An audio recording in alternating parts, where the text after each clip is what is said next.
영혼아, 내가 어찌하여 낙심하며. 아멘. 이 성경은 구약에 보면은 이제 모세오경, 또 역사서, 또 뭐 예언서, 신약에는 서신서, 또 뭐 이렇게 되어 있는데 특별히 이 시가서가 구약에 나옵니다. 그래서 욥기, 또 시편, 잠언, 뭐 전도서, 아가서, 이것은 이제 시로 이루어져 있습니다. 여러분, 시가 무엇인가요? 시는 그 짧은 글이지만 그 안에 함축적인 의미를 가지고 있습니다. 그래서 사실은 이 문학 중에서 글을 가장 쓰기 쉬운 것이 수필입니다. 수필은 그냥 연필 가는 대로 그렇게 가볍게 쓰는 것이 이제 수필이라고 한다면, 시는 무엇입니까? 그 한 글자 한 글자가 심오한 뜻을 가지고 있는 것입니다. 우리가 시편 말씀을 읽을 때 보면은 바로 이러한 시를 접하는 마음으로 그 안에 함축된 의미를 발견할 수 있어야 합니다. 특별히 시편은요, 잠언 같은 경우에는 그 한 구절 한 구절 가지고도 우리가 이해할 수가 있고 적용할 수가 있다면, 시편은 어떻게 해요? 이 통째로 1절서부터 마지막 절까지 통째로 우리가 봐야지만 이해할 수 있는 부분이 많이 있습니다. 많이 있어요. 아버지와 아들이 목욕탕에 갔는데 아버지가 팔팔 끓는 물에 들어가면서 시원하다 하면은 그 물이 시원한 거예요. 뭐예요? 심오한 뜻이 있잖아요. 이 한국 사람만. 물이 뜨겁지만은 내 몸에는 시원한 만큼 이게 몸에 좋다라는 표현으로 시원하다라고 하잖아요. 그죠? 이 시는 그 단어, 문자적인 의미로 해석할 때는 오해할 수가 있고요. 어느 한 절만 가지고 우리가 본다면은 오해할 수가 있는 거예요. 시편은 이 첫서부터 마지막까지 하나의 덩어리로 볼 수가 있습니다. 그래서 시편은 처음에는 이런 탄식과 또 하나님을 향한 그러한 간절한 마음으로 부르짖으면서, 마지막에는 시편 기자가 그 자기 스스로 정리를 하고요, 결말을 맺게 됩니다. 자, 처음에 1절은 무엇입니까? 우리 1절 다시 한번 읽어볼까요? 1절입니다. 하나님이여 나를 판단하시되 경건하지 아니한 나라에 대하여 내 송사를 변호하시며 간사하고 불의한 자에게서 나를 건지소서. 아멘. 시편 43편, 이게 정확하게 누가 썼는지는 알 수가 없지만, 이 시편 기자에서 보면은 자신이 원수에 의해서, 자기를 해하려 하는 자들에 의해서 굉장히 어려운 처지에 놓여 있음을 알 수가 있습니다. 여러분, 이 세상 살아가는 것이 얼마나 힘들고 어렵습니까? 우리가 살아가는 이 세상을 무한 경쟁 시대라고 합니다. 무한 경쟁 시대. 그래서 세상에서 보면은 1등 아니면은 실패한 자, 최고가 아니면은 정말 낙오한 자로 취급하는 것이 이 세상의 원리입니다. 그게 굉장히 사회생활을 하고 또 그런 경쟁 사회를 하다 보면은 그것이 아주 피부에 와닿고 뼈저리게 느끼는 부분입니다. 이제 우리나라 기업, 삼성 기업도요, 우리나라에서 더 이상 운영을 하기 힘들고 이제는 미국이나 그러한 해외에 나갈 수밖에 없는 그런 상황으로 자꾸 몰리고 있습니다. 우리나라 이 현대자동차라든지 이런 노동자들이요, 평균 연봉이 얼마인지 아십니까? 억입니다. 억. 그 노동자가 여러분 1억이 넘어요, 다. 그럼 노동자입니까?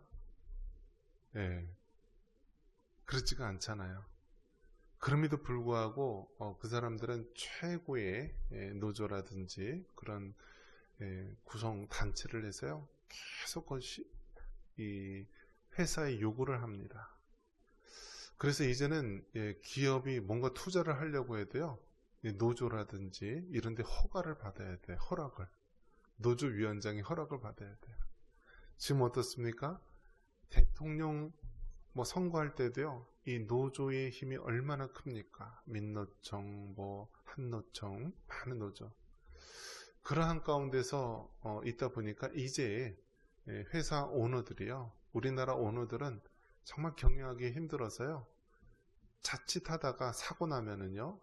최고 경영자가 감옥으로 가게 되고 여러 가지 힘든 상황이 계속 이어지니까 마침 또 미국에서는 관세로 인해서 압박이 들어오니까요. 우리나라 회사들이 다 미국으로 현대자동차며 삼성전자며 다 하나며 다 그렇게 가고 있습니다. 그러면 어떻게 됩니까? 지금 노조들, 지금 억대의 연봉을 받고 있는 노동자들은요.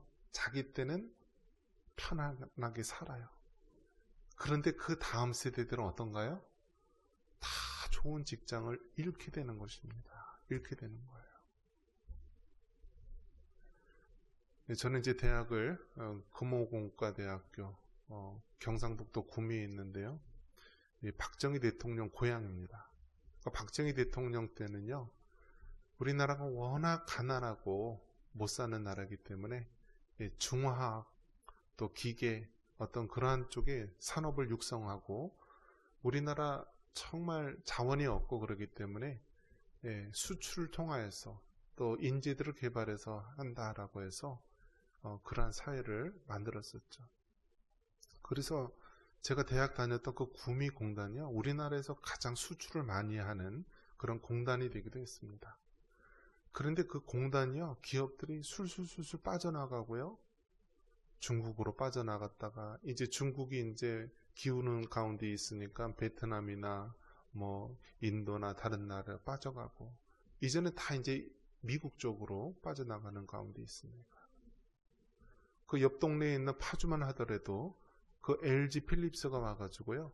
그 파주가 얼마나 발달한 도시로 변화되었습니까?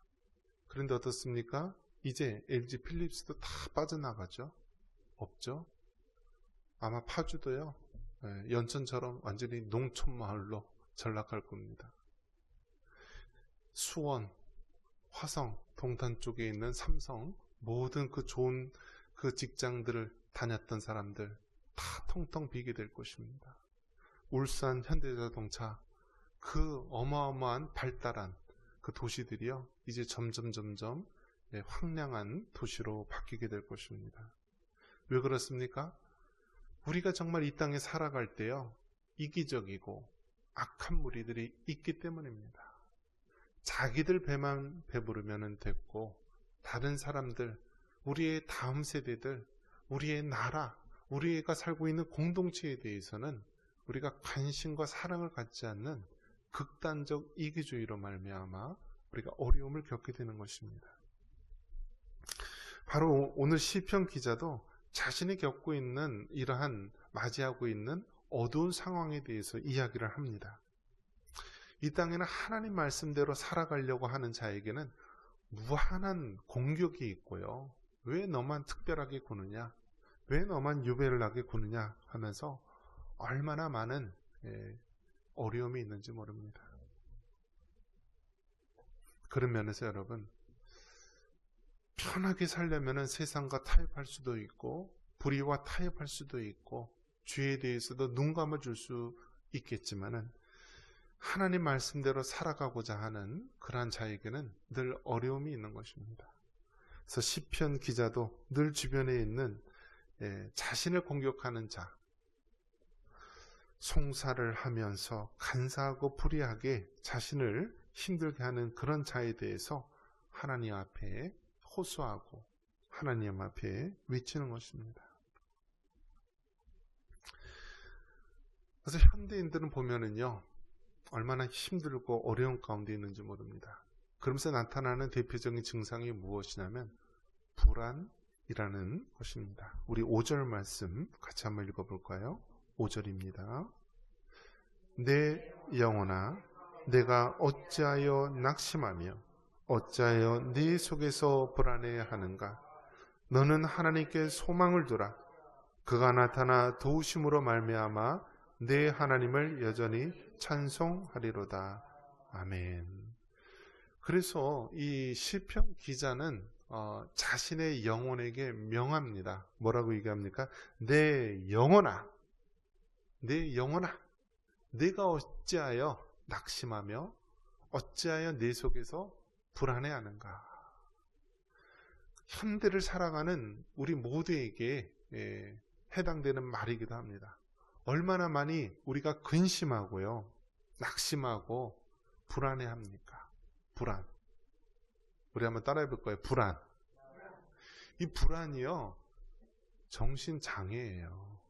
불안이 6개월 이상 지속이 되면은요, 이것을 정신장애로 분류하는 것입니다. 분류. 그래서 불안장애라고 합니다. 불안장애는 어떻습니까? 마음이 조마조마하고요, 막 걱정이 되고 불안해하고 두려워 떠는 거예요. 근데 사람은 어떻습니까? 사람은 본능적으로요, 어느 정도 이 적절한 긴장을 하고 불안한 상태로 있는 것은 좋을 수도 있습니다. 예를 들어 스포츠 운동선수들이 어떤 게임에 임한다든지 시합에 임한다든지 어떤 기록에 임한다 했을 때 아주 극도로 긴장하고 또 그러한 가운데서 최고의 기록을 내려고 그렇게 노력을 하죠. 또 우리가 살아갈 때 또 외부의 어떤 위험으로부터 자신을 보호하기 위해서 적절한 불안, 적절한 걱정, 적절한 이 두려움은 필요할 수도 있습니다. 하지만 이것이요, 자기가 조절이 안 될 정도로 계속 불안이 이어지면은요, 그것을 정신장애라고 하는 것입니다. 그래서 현대인들이 얼마나 많은 정신장애를 갖고 있는지 모릅니다. 이 불안장애라고 하는데요, 사회에 대한 공포증. 그러니까 이 사회 자체가 불안해서요, 공포를 느끼는 거예요. 공포를 느끼는 거예요. 이 이웃나라 일본만 하더라도요, 사회생활을 하지 못하고 집안에 은둔해 있는 그러한 자들이 많이 있습니다. 멀쩡히 고등학교, 대학교, 교육 다 나왔고 성인이 되었는데도요, 사회에 나가지를 않아요. 방에 틀어박혀 있어요. 이 막연한 두려움, 사회에 대한 공포증으로 인하여서요, 사회활동을 안 해요. 요즘 우리나라도 얼마나 그런 사람이 많이 있습니까? 바깥에서 활동을 안 해요. 집안에 틀어막혀 있어요. 아무것도 안 해요. 공황장애가 있습니다.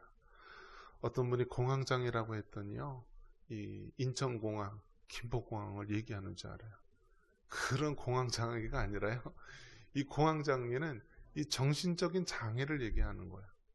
그런데 이 공황장애가 얼마나 심각하냐면요, 한번 이 공황장애가 오면은요, 숨쉬기조차 힘들고요, 그냥 죽고 싶다라는 그러한 생각이 들 정도로 고통스럽고 괴로운 상태를 얘기하는 거예요. 어느 날 아주 유명한 연예인들, 가수들이요, 갑자기 이러한 불안, 공황장애에 탁 맞닥뜨리면은요, 무대에 못 올라가는 거예요. 무대에. 그러면은 어떤 생각이 들죠? 연예인들이 많이 접하는 게요, 마약을 접한다라고 합니다. 그 마약을 접하면은요, 그런 불안한 감이 없어진대요.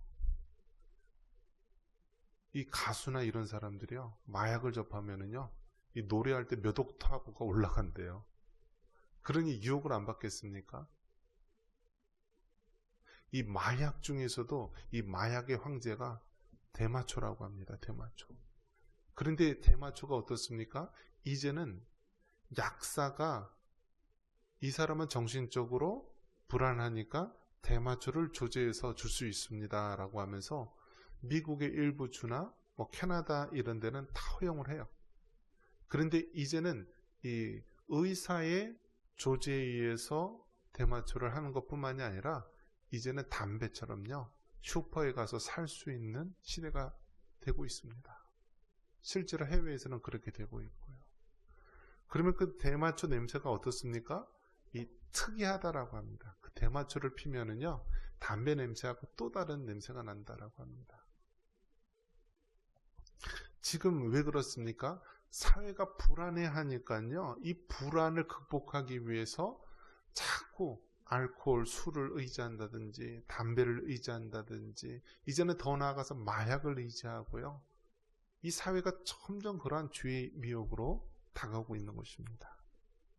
강박장애, 어떤 것에 대해서 자꾸 두려워하는 거예요. 어떤 사람은 길을 걸을 때요, 이 굵어진 거를 밟지 못해서요, 이 깡총깡총 뛰어다녀요. 막 자기만의 강박이 있는 거예요. 강박장애. 어떤 거를 막 제대로 하지 못하고요. 또 의상 후 스트레스 장애 같은 그러한 장애도 있습니다. 트라우마라고 하죠. 이 모든 것들이 다 무엇입니까? 불안. 이 불안이라고 하는 이 문제 때문에 이것을 해결하지 못해서 발생하는 많은 문제가 있습니다. 정신적인 문제가요, 세상 사람들만 해당되는 것이 아니라 안타깝게도 교회 내에서도 하나님을 믿고 예수님을 구주로 믿고 주님의 자녀가 된 자들에게도 많이 발생한다라는 사실이에요. 연천에는 무슨 병원이 많이 있죠? 뭐 정형외과, 노인분들 많이 다치기도 하고, 그리고 내과, 어떤 뭐 혈압, 당뇨, 막 그런 거 치료하고요. 그런데 여러분, 조금만 이 번화가 도시에 가면은요, 이제는 정신과가 많이 생깁니다. 정신건강의학과. 그 정신건강의학과 가면은요, 요즘 어느 정도냐면은요, 사람이 너무 많아서 줄을 서서 기다렸다가 몇 시간치 기다렸다가 그렇게 약을 타고요, 그 정신적인 문제로 불안으로 인하여서 괴로워하는 자들이 많이 있다는 사실입니다. 그러할 때 우리가 바로 이 시편, 이 43편의 말씀을 통하여서 우리가 소망을 가질 수 있는 것이 무엇입니까? 우리 5절 말씀 다시 한번 읽겠습니다. 5절입니다.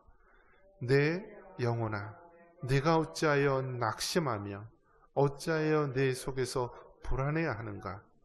너는 하나님께 소망을 두라. 그가 나타나 도우심으로 말미암아 내 하나님을 여전히 찬송하리로다. 그러니까 시편 기자도 자기 자신을 보니까요, 계속해서 근심하고 걱정하고 낙심하고 불안해하는 거예요. 그래서 자기 자신을 향하여 명령하는 거예요. 내 영혼아, 내가 어찌하여 낙심하고 어찌하여 내 속에서 불안해하느냐? 너는 하나님께 소망을 두라. 하나님을 바라보라.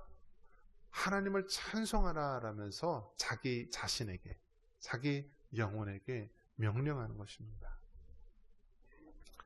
여러분에게 물어보겠습니다. 여러분이 걱정한다고 여러분의 머리카락이 흰색에서 검은색으로 바뀝니까? 여러분이 걱정한다고 우리가 암병에 걸리지 않게 해주옵소서라고 해서 암병에 안 걸릴 수 있습니까? 우리가 코로나 기간 때도 안 그렇습니까? 하나님, 이 코로나병 걸리지 않게 해주시옵소서라고 해서 우리가 그 전염병을 안 걸릴 수 있습니까? 우리도 똑같이 걸릴 수가 있잖아요. 똑같죠. 하지만 우리에게 다른 점이 있다면 무엇입니까? 우리는 하나님을 바라보고요, 하나님께 소망을 둔다는 사실입니다. 여러분, 우리는 죽어도 어디 가요? 천국 가는 사람이잖아요. 얼마나 복받은 사람입니까? 다른 사람은 죽으면 다 끝나고 죽으면은 정말 망한 거고 그렇게 여기지만은요, 우리 예수님 믿는 사람은 죽어도 천국 간다. 이 사실이 여러분 얼마나 위로가 되고 힘이 됩니까? 죽고 사는 것이 우리의 힘으로 될 수 있는 것이 아니에요. 건강이라는 것 자체도요, 내가 건강해야지라고 해서 건강한 게 아니에요.